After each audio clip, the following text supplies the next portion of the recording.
Hallo Freunde und herzlich willkommen wieder zu einem neuen Video auf meinem Kanal. Und heute wollte ich euch eine Verbesserung von meiner Stadt zeigen.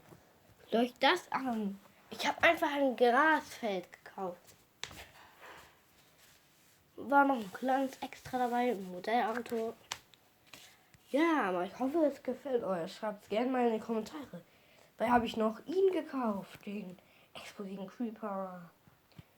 Ciao.